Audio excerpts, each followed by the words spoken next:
ਮੁੱਖ ਮੰਤਰੀ ਕੈਪਟਨ ਅਮਰਿੰਦਰ ਸਿੰਘ ਨਾਲ 42 ਵਿਧਾਇਕਾਂ ਦੇ ਕਾਂਗਰਸ ਵਿਧਾਇਕਾਂ ਦੀ ਬੈਠਕ ਹੋਈ ਹੈ। ਚਰਚਾ ਕੀਤੀ ਗਈ ਕਿ ਪੰਜਾਬ ਦੇ ਮੌਜੂਦਾ ਹਾਲਾਤ ਕੀ ਨੇ, ਕਿਵੇਂ ਕਰੋਨਾ ਨਾਲ ਨਜਿੱਠਿਆ ਜਾਵੇ ਤੇ ਕੀ ਹੱਲ ਕੱਢਿਆ ਜਾਵੇ।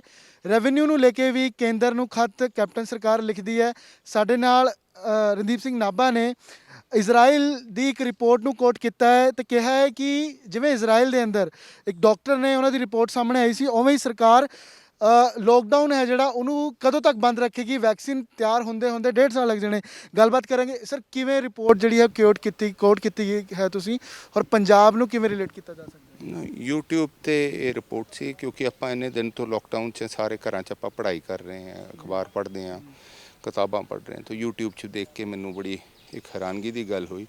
ਯਾਜ਼ੈਕ ਬੈਨ ਹਨਗੇ ਪ੍ਰੋਫੈਸਰ ਇੱਕ ਇਜ਼ਰਾਈਲ ਦੇ, ਉਹ ਜਿਹੜੇ ਵੈਸੇ ਵੀ ਉਹ ਕਾਉਂਸਲ ਮੈਂਬਰ ਹਨਗੇ ਕਈ ਦੇਸ਼ਾਂ ਦੇ, ਯੂਰਪੀਅਨ ਕੰਟਰੀਜ਼ ਦੇ, ਸਪੇਨ ਦੇ, ਇਟਲੀ ਦੇ, ਬਕਾਇਦਾ WHO ਨੂੰ ਵੀ ਉਹਨਾਂ ਨੇ ਰਿਪੋਰਟ ਭੇਜੀ ਹੈ।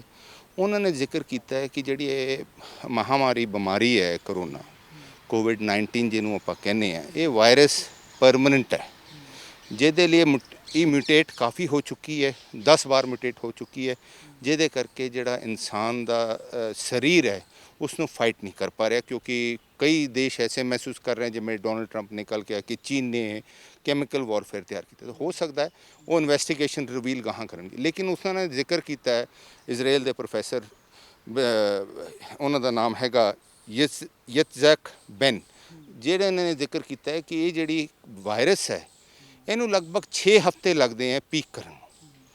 ਅਤੇ ਇਹ ਜਿਹੜੇ 8ਵੇਂ ਹਫ਼ਤੇ 'ਚ ਹੈ, ਚਾਹੇ ਟੈਂਪਰੇਚਰ ਕਿਸੇ ਦੇਸ਼ ਦਾ ਕੁਛ ਵੀ ਹੋਏ, ਲੇਕਿਨ ਵੱਡੇ ਦੇਸ਼ਾਂ ਨੇ, ਚਾਹੇ ਅਮਰੀਕਾ ਹੈ ਜਿੱਥੇ ਸਭ ਤੋਂ ਵੱਧ ਇਸ ਮਹਾਮਾਰੀ ਨੇ ਇਫੈਕਟ ਕੀਤਾ ਹੈ, ਅਸਰ ਕੀਤਾ ਹੈ, ਉਹਨਾਂ ਨੇ ਵੀ ਵਿਚਾਰਧਾਰਾ ਸ਼ੁਰੂ ਕਰ ਦਿੱਤੀ ਕਿ ਸਾਨੂੰ ਖੋਲ੍ਹਣਾ ਚਾਹੀਦਾ ਹੈ। ਕਿਉਂਕਿ ਆਰਥਿਕ ਤੌਰ 'ਤੇ ਲੋਕਾਂ ਦੀ ਮਜਬੂਰੀ ਬਣ ਰਹੀ ਹੈ ਔਰ ਸਰਕਾਰਾਂ ਦੀ ਮਜਬੂਰੀ ਬਣ ਜਾਣੀ ਹੈ, ਗਾਹਾਂ ਨੂੰ ਸੂਬੇ ਡੁੱਬ ਜਾਣੇ ਹੈ। ਸੋ ਮੈਂ ਬੇਨਤੀ ਕੀਤੀ ਹੈ ਮੁੱਖ ਮੰਤਰੀ ਸਾਹਿਬ ਨੂੰ ਕਿ ਇਹ ਜਿਹੜੀ ਰਿਪੋਰਟ ਹੈ ਇਹ ਰਿਪੋਰਟ ਮੰਗਵਾਈ ਜਾਵੇ, ਡਿਟੇਲ ਰਿਪੋਰਟ, ਔਰ ਬਕਾਇਦਾ ਇਸ 'ਤੇ ਗੌਰ ਕੀਤਾ ਜਾਵੇ। ਕਿਉਂਕਿ ਜਿਹੜੀ ਸਲੂਸ਼ਨ ਹੈ ਉਹ ਗਾਹਾਂ ਜੇ ਆਪਾਂ ਲੋਕਡਾਊਨ ਰੱਖਦੇ ਹਾਂ, ਚਾਹੇ 8 ਮਹੀਨੇ ਹੋਰ ਰੱਖ ਲਈਏ, ਚਾਹੇ ਸਾਲ ਹੋਰ ਰੱਖ ਲਈ, ਜਦ ਤੱਕ ਵੈਕਸੀਨ ਨਹੀਂ ਆਉਂਦੀ, ਜਿਨ੍ਹਾਂ ਨੂੰ ਇਹ ਬਿਮਾਰੀ ਇਨਫੈਕਟਡ ਹੋ ਜਾਊਗੀ ਉਹ ਫਿਰ ਵੀ ਜਦ ਬਾਹਰ ਨਿਕਲਣਗੇ ਦੂਜਿਆਂ ਨੂੰ ਇਨਫੈਕਟ ਕਰ ਸਕਦੇ ਹੈ।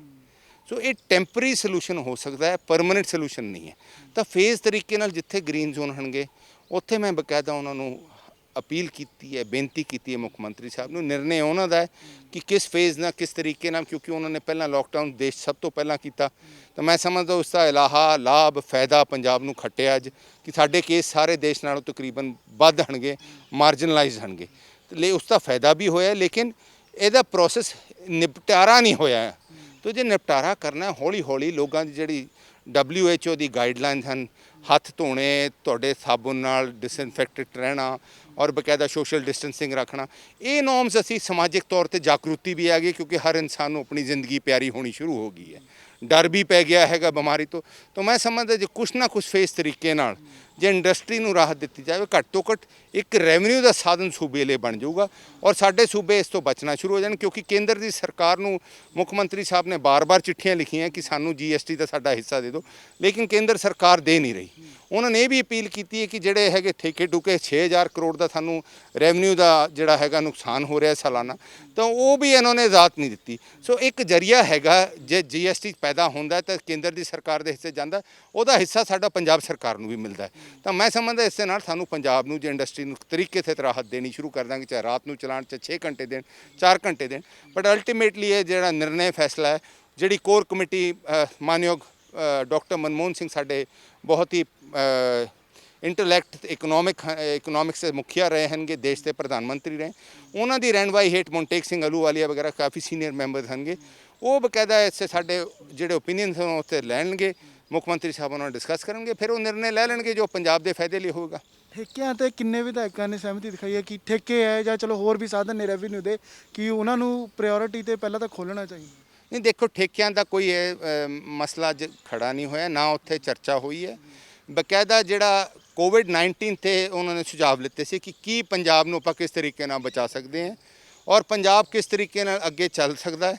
ਤਾਂ ਉਹਨਾਂ ਨੇ ਵੱਖਰੇ ਲੋਕਾਂ ਨੇ ਆਪਣੇ ਸੁਝਾਅ ਦਿੱਤੇ ਹੋਣਗੇ, MLA ਸਾਹਿਬਾਨ ਨੇ, ਔਰ CM ਸਾਹਿਬ ਨੇ ਹਰ ਦੀ ਵਿਚਾਰ ਸੁਣੇ ਹੋਣਗੇ। ਉਹਨਾਂ ਦੇ ਕੋਟ ਧੰਨਵਾਦ ਆ ਕਿ ਉਹਨਾਂ ਨੇ ਵਿਚਾਰ ਸੁਣੇ, ਔਰ ਮੈਂ ਸਮਝਦਾ ਅਲਟੀਮੇਟਲੀ ਫੈਸਲਾ ਮੁੱਖ ਮੰਤਰੀ ਸਾਹਿਬ 'ਤੇ ਬੋਝ ਜ਼ਿਆਦਾ ਹੈ ਸਾਡੇ ਨਾਲੋਂ, ਕਿਉਂਕਿ ਪੰਜਾਬ ਦੀ ਮੁਖੀਏ ਉਹ ਹਨਗੇ, ਨੁਮਾਇੰਦਗੀ ਉਹ ਕਰਦੇ ਹਨਗੇ, ਉਹਨਾਂ ਦੀ ਰਹਿਨਵਾਈ ਹੇਠ ਅਸੀਂ ਸਾਰੇ ਹਾਂ। ਔਰ ਮੈਂ ਸਮਝਦਾ ਜਿਹੜਾ ਫੈਸਲਾ ਲੈਣਗੇ ਪੰਜਾਬ ਦੇ ਹਿੱਤ 'ਚ ਲੈਣਗੇ।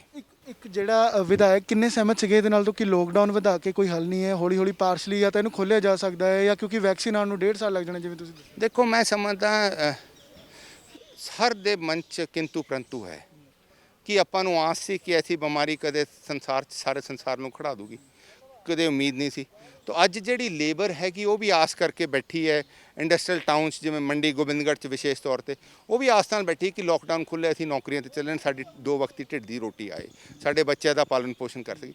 ਸੋ ਜਿਹੜੀ ਅਨਸਰਟਨਟੀ ਹੈ ਉਹ ਮੈਂ ਸਮਝਦਾ ਨੁਕਸਾਨਦਾਇਕ ਜ਼ਿਆਦਾ ਹੈ। ਸੋ ਜੇ ਪ੍ਰੋਸੀਜਰ ਤੌਰ ਤੇ ਆਪਾਂ ਹੌਲੀ ਹੌਲੀ ਖੋਲ੍ਹਣ ਤਾਂ ਉਹਨਾਂ ਦੀ ਵੀ ਆਸ ਵੱਧ ਜੂਗੀ ਕਿ ਚਲੋ ਲੋਕਡਾਊਨ ਹੌਲੀ ਹੌਲੀ ਖੁੱਲ੍ਹ ਜਾਣਾ। ਕਿੰਨੇ ਵਿਧਾਇਕਾਂ ਨੇ ਸਰ ਇਹ ਤੇ ਸਹਿਮਤੀ ਦਿਖਾਈ ਹੈ ਜਾਂ ਕਿੰਨਿਆਂ ਨੇ ਸੁਜੈਸ਼ਨ ਦਿੱਤਾ ਹੈ? ਦੇਖੋ ਅਸੀਂ ਇੱਕ ਦੂਜੇ ਤੇ ਤਕਰੀਰ ਨਹੀਂ ਕੀਤੀ, ਹਰ ਵਿਧਾਇਕ ਨੇ ਆਪਣੇ ਵਿਚਾਰਧਾਰਾ ਦਿੱਤੀ ਹੈ। ਜਿਹੜੀ ਮੈਂ ਵਿਚਾਰਧਾਰਾ ਦਿੱਤੀ ਹੈ ਤੁਹਾਨੂੰ ਮੈਂ ਆਪ ਦੱਸ ਦਿੱਤਾ।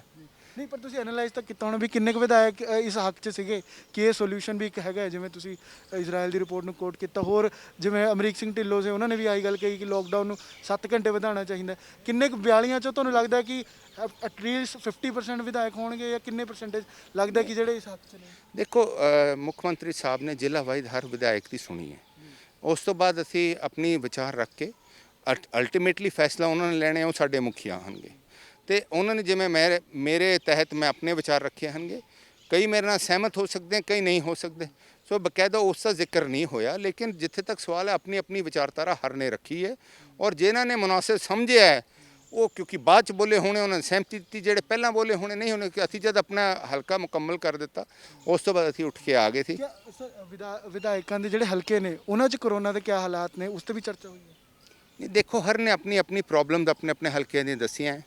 ਔਰ ਅਸੀਂ ਵੀ ਕਈ ਹੋਰ ਉਹਦੇ ਨਾਲ ਹੋਰ ਜ਼ਿਕਰ ਕੀਤੀਆਂ, ਕਿਉਂਕਿ ਜਿਵੇਂ ਪਿੰਕੀ ਜੀ ਨੇ ਜ਼ਿਕਰ ਕੀਤਾ ਹੈ ਕਿ ਇੰਡਸਟਰੀਅਲਿਸਟ ਨੂੰ ਅਸੀਂ ਰਾਹਤ ਦਿੱਤੀ ਹੈ, ਉਹ ਮੁੱਖ ਮੰਤਰੀ ਸਾਹਿਬ ਦੀ ਬਦੌਲਤ ਹੈ।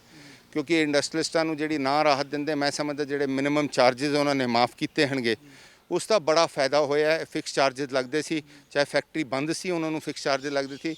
ਉਹਨਾਂ ਨੇ ਇਹ ਵੀ ਜ਼ਿਕਰ ਕੀਤਾ ਤੁਹਾਡੇ ਅਖਬਾਰਾਂ ਦੇ ਮਾਧਿਅਮ ਦੇ ਜ਼ਰੀਏ ਕਿ ਇਹ ਪੀਪੀਏ ਜਿਹੜੇ ਹੈਗੇ ਐਗਰੀਮੈਂਟ ਕੀਤੇ ਗਏ ਇਹਨਾਂ ਨੂੰ ਰੱਦ ਕਰਨਾ ਚਾਹੀਦਾ ਹੈ, ਕਿਉਂਕਿ ਇਹ ਵੈਸੇ ਹਾਈਲੀ ਕੋਟਡ ਹਨਗੇ, ਜਿਹੜੇ ਰੇਟ ਹਨਗੇ ਕਾਫੀ ਉੱਚੇ ਫਿਕਸ ਕੀਤੇ ਹੋਏ ਕਿਸੇ ਵੀ ਸਰਕਾਰ ਨੇ ਚਾਹੇ ਪਹਿਲਾਂ ਕੀਤੇ ਹਨਗੇ।